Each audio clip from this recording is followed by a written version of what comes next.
ริงครับผมขอกราบไหว้สาท่านอาจารย์พระมหาสมชาติชาตะปัญโยด้วยนะครับเจริญปอนคณะสัตยาญาติโยมศรัทธาสาธุชนคนดีเฮาทุกท่านวันนี้รายการสารธรรมยามค่ำช่วงของธรรมะเพื่อประชาชนปกตินั้นจะเป็นรายการของพระเดชพระคุณหลวงพ่อท่านพระครูปริยัติชัยวัฒน์วัดสันบะนะอำเภอเวียงป่าเป้าจังหวัดเชียงรายแต่ด้วยว่าวันนี้สัญญาณของเปิ้ลก็ยังต่อมาเตื้อเมื่อชั่วโมงแรกก็ได้ปะกับท่านอาจารย์พระมหาสมชาติชาตะปัญโย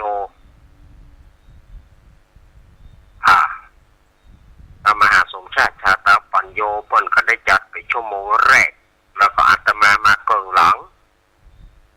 วันนี้นะวันนี้ก็เล่าว่าบรรลุกันเนาะวันนี้ยังดีมันบ่ได้ทรมานวันนี้มันก็เกินชั่วโมง แต่ว่าเนี่ยแต่ว่าเมื่อค่ำนี่กว่าจะให้มันได้ชั่วโมงเนาะก็เป็นตุกเป็นหยากเหลือสุมาเด้อคนโบราณเพิ่นว่ายังหมาก้อนเต่าคนโบราณว่าเหมือนหมาก้อนเต่าพยายามให้มันจบกว่าจะจบได้กว่าจะลงได้ก็เป็นตุกเป็นหยาก วันนี้นี่บอกล่างว่าบ่เป็นอย่างแต่ว่านี่มันก็ยอมรับนะมันเป็นเพราะมืดฟ้าบดฝนกระดาญาติโยมแต่ว่านี่มืดฟ้าบดฝนแล้วมันก็ทำให้คลื่นก็ไปบ่ได้คลื่นก็ส่งไปถึงวิทยุก็ส่งบ่ค่อยได้แต่ว่าสุมาเนี่ยแต่ว่าสำหรับศรัทธาญาติโยมที่ได้ฟังรายการนี้ก็จัดขึ้นที่สถานีวิทยุแม่ขจารโมเดิร์นเรดิโอเอา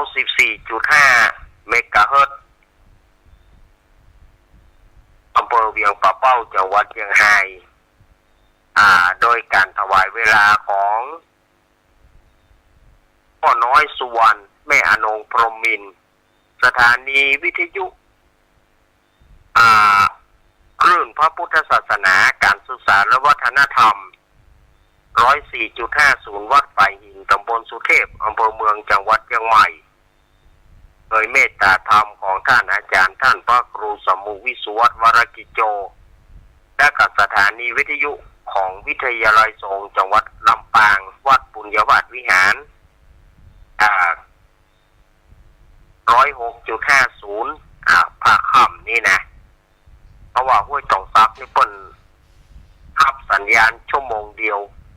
แล้วเดี๋ยวนี้ก็เป็นรายการอื่นไปนะสำหรับห้วยตองซักนี้มาปากันวันนี้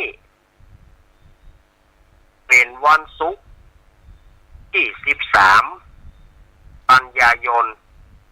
พุทธศักราช2567เดือน12เหนือเดือน10ใต้ออกมานี่11ค่ำเดือน12ออก11แล้วเนอะเดือนจะเปงแล้วศรัทธาญาติโยม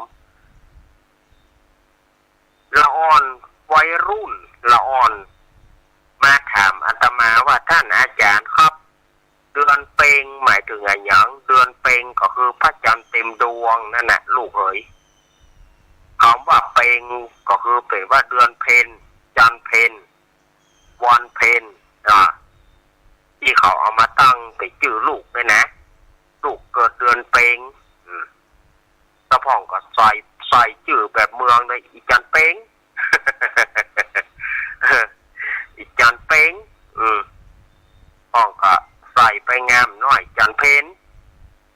เดือนเพนวันเพนว่าไปมันก็ล้วนแต่ว่านี่ก็เป็นแย่งกับศรัทธาญาติโยมเนอะก่อนอื่นก็วันที่ 22นี่เนอสถาญาติโยมวันที่22นี่ก็ที่วัดปักกลางเจริญตำบลโดยหล่ออำเภอโดยหล่อจังหวัดเชียงใหม่วัดของท่านอาจารย์ท่านพระครูอภิวัฒนวิกรมท่านบิ๊กบอสของเราเปิ้นจะได้จัดถวายทานสังฆทานวันที่22วันอาทิตย์ที่22เวลา 9 โมงเป็นต้นไปเชิญชวนคณะสัตยาติโยมมาทำบุญทำทานกันพี่น้องตังเวียงป่าเป้าเฮาเนาะเพื่อนั่นก็ฟ้าฝนก็ล่างว่าสงบแล้วฟ้าฝนก็ล่างว่าบ่มีแล้วแกเพื่อนั่นก็เนาะแล้วก็ข้ามไป18ตุลาคมก็ตักบาตรเทโวทั่วทุกวัดทุกวาเนาะตักบาตรเทโวโรหณะถ้าตังโดยหล่อก็วัดพระธาตุโดยน้อยตำบลโดยหล่ออำเภอโดยหล่อจังหวัดเชียงใหม่นี่พวกก็จะตักบาตรเทโวโรหณะอันนี้วันที่18ตุลาคมตรงกับวันศุกร์ตรงกับวันศุกร์แล้วก็ข้ามไปวันที่27ตุลาคมนี่ก็วัดดอนจันทร์บ้านป่าจันทร์ตำบลเวียงกะหลงอำเภอเวียงป่าเป้าจังหวัดเชียงรายอันนี้ก็เป็นบ้านเกิดเมืองนอนของท่านบิ๊กบอสของเราท่านอาจารย์ท่านพระครูอภิวัฒนวิกรมท่านก็จะได้จัดงานประเพณีส่งน้ำพระธาตุขึ้นแล้วก็จะมีการทอดกฐินแล้วก็ถวายทานต้นเงินนิวัดดอนจันทร์บ้านป่าจันทร์ตำบลเวียงกะหลงอำเภอเวียงป่าเป้าจังหวัดเชียงรายโดยเมตตาธรรมของท่านอาจารย์ท่านพระครูปรัตนทพงศ์จิตวุฒศิริเจ้าอาวาสพระสงฆ์องค์เนนศรัทธาญาติโยมตั้งหลายนี่เปิดก็ฝากประกาศมาเมื่อปะกันแล้ววันนี้จะเสนอกรรมบะเก่าเนาะกรรมบะเก่าของร้านนา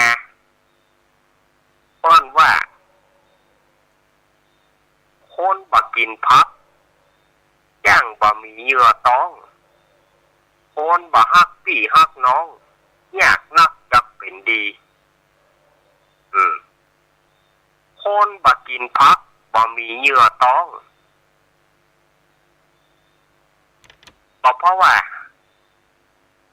คนบะกินพักบะมักพักต่างๆพักใดก็บะกินมันเปรียบเอานะพระเจ้าตมาว่าคือไผ่นะเปิ้นเปรียบเอาว่าคนใดบะกินพักใดก็บะกินมันบะมีเหยื่อต้องมันบะมีภูมิต้านทานสำหรับท้องสำหรับไส้กระเดียวกับโรคกระเพาะตำเดียวก็เจ็บท้องหันนี่เดียวก็กระเพาะเป็นแผลเนี่ยมันบะมีเหยื่อในที่นี้ก็คือเหยื่อที่จะเป็นภูมิต้านทาน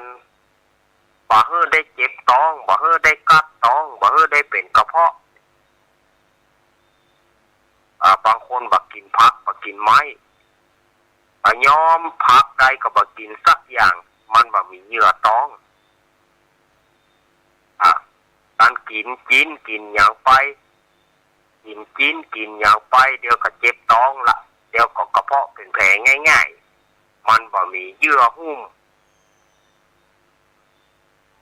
คนบ่ฮักพี่บ่ฮักน้องยากนักจักเป็นดีคนบ่ฮักพี่ฮักน้องมันจะเป็นดีได้จะได้พี่กันน้องกันพี่น้องพิษกันเหมือนพ้าฟันแหนมนะเพราะว่าพี่น้องพิษกันเหมือนเอามีดไปฟันแหนมอย่าใดมันก็บ่ขาดพี่น้องกันพิษกันด่ากันเอาเข้าก็บ่ยอมเข้าสมาคมบ่ยอมเข้าหาพี่หาน้องกันตายเป็นเมนเน่า ย่ำไปนะจะไปนี่หยังไปดูก็มั่มถูกก็เขาจะไปเนี่ยหืออย่าเข้าก็จะบ่มีไผมาส่งสการตานครับ เนาะฉะนั้นศรัทธาเฮาทั้งหลายสามัคคีกันไว้ผูกไมตรีกันไว้แอมอันหนึ่งว่ามาข้ามน้ำอุ่นใจเลียตีนมาข้ามน้ำอุ่นใจเลียตีนมาเวลามันข้ามน้ำมันข้ามโป้นไปแล้วมันอยากกินน้ำมันก็อาศัยตีนมันนะอาศัยน้ำที่ยอมตีนมานะเลียกินกุ้มมันไปอยู่ กุ้มมันไปอยู่มันไปทางหน้าได้อยู่ตีนมันเปี้ยมันก็อาศัยเลียตีนกินน้ำเนี่ย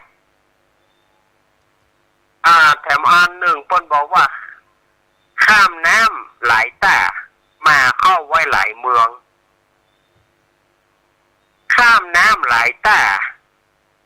ก็คือว่าเอี่ยวหลายตีหลายตังสมัยก่อนเป็นเบาเป็นเตียวเปิ้นห้องเนาะสมัยตะก้อนเอี่ยวสาวไว้ถ้าเป็นสมัยบะเดียวบอกรักเผื่อเลือกเป็นสมัยบะเดียวห้องว่ารักเผื่อเลือกสมัยตะก้อนนี่บอกว่าเป็นเบาเป็นเตียวเบาเตียวติ๊กมันจะมีรถมีรางอย่างเบาเตียวเอี่ยวสาวเตียวบ้านเหนือเตียวบ้านใต้บึดกับบ้านจันฟองบึดกับบ้านจันฟองบึดกับบ้านจันนวลบึดกับบ้านฟองแก้วไปบ้านไหนเจอสาวไหลหรือว่าเจอป่อสาวไหลกันหนี บางทีเตียวคือลุงเจ้าแจ้งเบาสมัยก่อนเป็นเบาเป็นเตียวเพราะมันจะมีรถมีรางลูกที่เข้าแรงละห้องเพลงกับไปเป็นหมู่มีซึงมีอย่างดิดกันไปสมัยเบาสมัยก่อนนะเตียวประเดี๋ยวนี้มันง่ายเบาบ่ต้องเตียวละสาวมาหาสาวเอี่ยวเบาสมัยประเดี๋ยวสาวเอี่ยวเบาตะก้อนเบาเอี่ยวสาวประเดี๋ยวนี้สาวเอี่ยวเบาที่ไม่ต้องน้องมาเองไงอย่างก็เขาว่านะ เขาว่านะพี่ไม่ต้องน้องมาเองนี่เนาะอันนี้ก็ข้ามน้ำคือข้ามหลายตาคือเอี่ยวสาวจะไปเอี่ยวตีเดียวจะไปปักใจอยู่ตีเดียวมันเปรียบไว้เอี่ยวสาวคือไปหลายตีเพื่อมันโอกหักมามันจะไม่ได้เสียใจเพื่อโอกหักจะไม่ได้เสียใจไปเอี่ยวเพื่อหลายตีนะเปิ้นเขาว่าข้ามน้ำคือข้ามหลายตามาเข้าไว้หลายเมืองมาเข้าเข้าผูกไมตรีกันไว้ไปบ้านไผ่ก็ได้กินไปบ้านไอ้เกี้ยวก็ได้กินไปบ้านไอ้คอมก็ได้กินเข้ามันตัวบักกันพวกคนโบราณว่าข้ามน้ำคือข้ามหลายตามาเข้าคือมาหลายเมืองแปลว่าผูกไมตรีกันไว้ผูกไมตรีเหมือนเขามาเข้าเข้าไว้ไปเตอะมันถึงได้กินไปบ้านไอ้เกี้ยวก็ได้กินไปบ้านคอมก็ได้กินนั่นนะคนโบราณต้นฝากกรรมบ่เก่าไว้เป็นคติเตือนอกเตือนใจคนตั้งหลายว่านี่เนอะมันเป็นอย่างอีเนอะอีนะ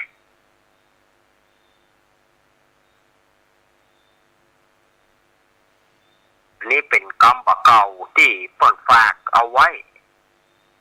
โบราณอาจารย์อย่าป้ออำนวยกับลำพักกาหญ่าบุญกาเนี่ยหญ่าบุญหรือว่าลุงวีรพันธ์ศรีโกษัยหรือว่าลุงสิริพงษ์ศรีโกษัยนะคนเดียวกัน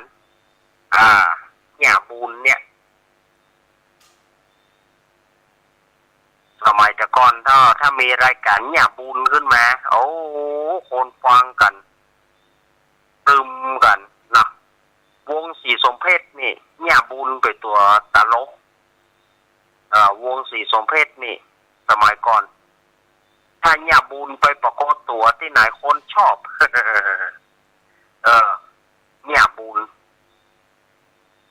ลุงวีรพันธ์ศรีโกษัยเพื่อก็ได้ล่วงลับดับขันไปเหีย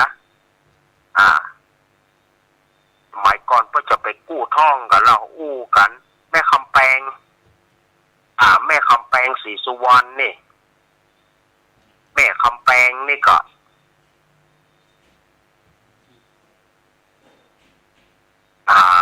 แม่คำแปงประเดี๋ยวนี้ป่นก็อายุป่นก็นักแล้วนะแม่คำแปงเนาะแต่ก่อนนี่รายการแม่คำแปงเนี่ยพื้นเพเพื่อก่อคนโดยหล่อเนี่ยแม่คำแปงนะ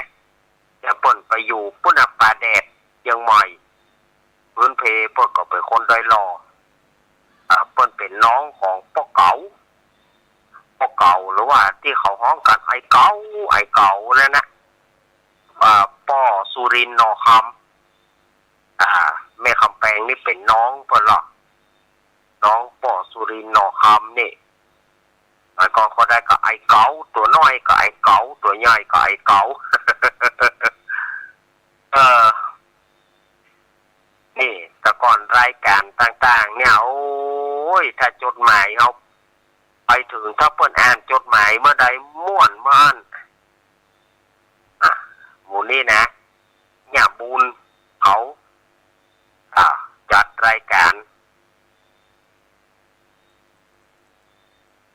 อันนี้ก็เป็นเอามาเล่าไปซับไปเหระไปอย่างเนาะจะเปิดสายมันก็ตึมตันอันนี้ก็อู้กับซับไปเหระสปาสเปดศรัทธาญาติโยมไปจะไปตานสังที่ไหนจะไปตานสลากที่ไหนอนุโมทนาบุญตัวเนอศรัทธาญาติไปเอี่ยวกินสลากไปตั้งใดจะไปเอี่ยวที่ไหนสลากที่ไหนมีม่วนแน่ม่วนแน่สลากเนาะพอที่เอากวางตาลตัว เอากวางตาลตัวกวางเนี่ยบดบาดเดียวนี่มันบอกพอให้มีเนาะกวางนี่ใครเขียมไปแล้วนะสมัยก่อนนี่เดือน12นี่ได้เล่นกวางแล้วได้เล่นกวางแล้วเอาไปเสาะโจรกันที่ไหนมีบ่อนที่ไหนมีที่โจรเอาไปโจรกันโห่กันเศร้าโจรกวาง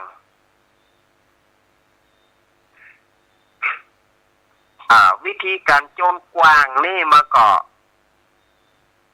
ต้นแปลงกรมันหรอ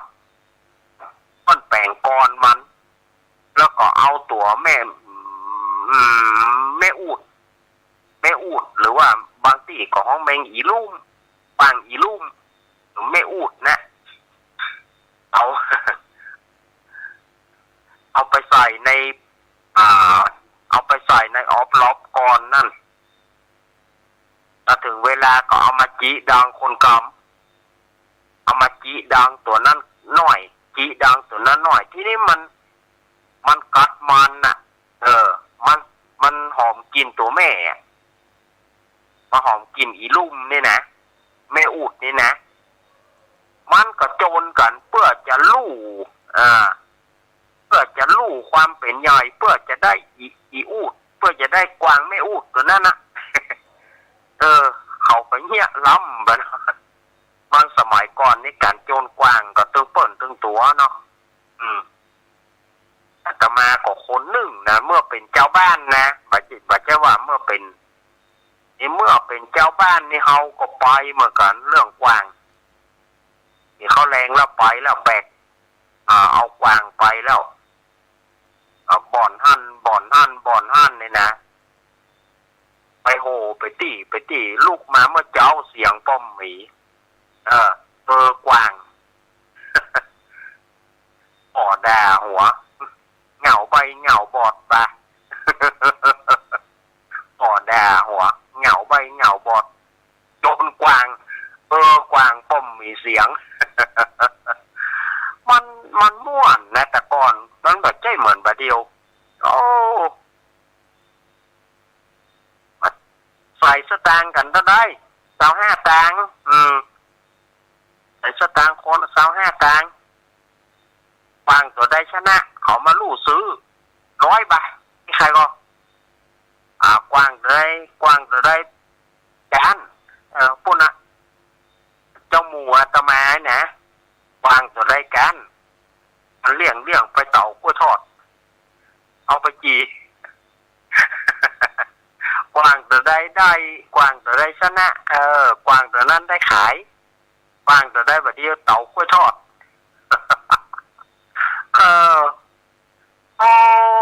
สมัยเดือน12นี่แล้วคนเฒ่าเปิ้นเดือดร้อนนะ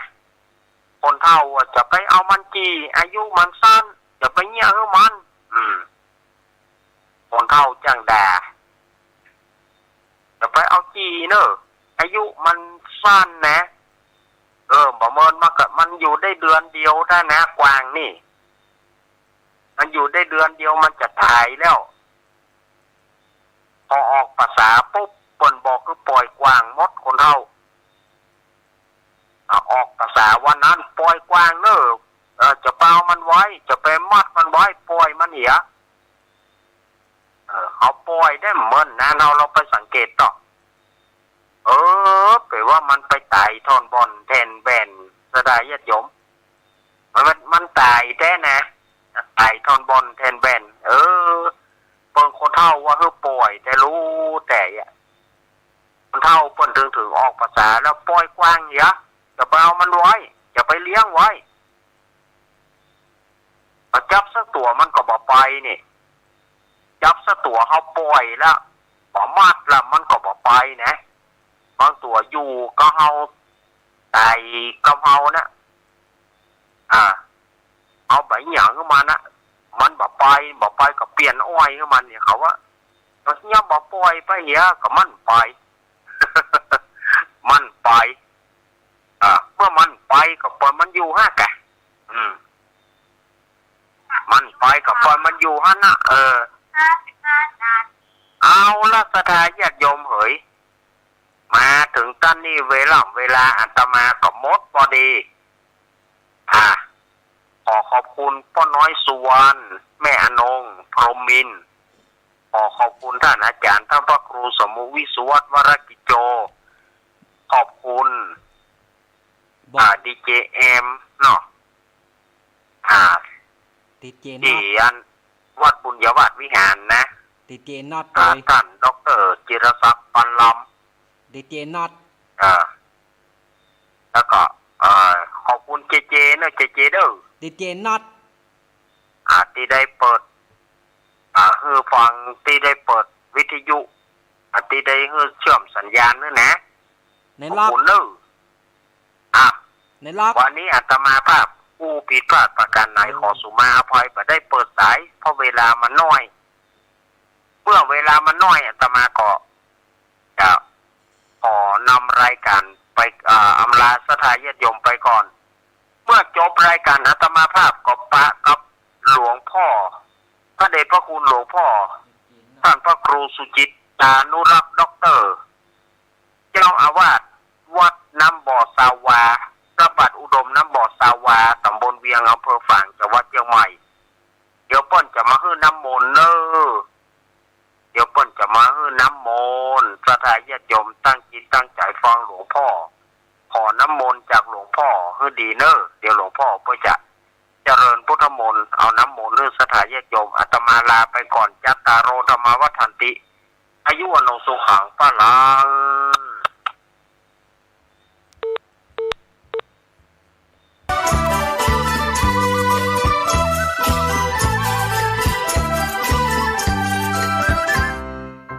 น้องๆหน้า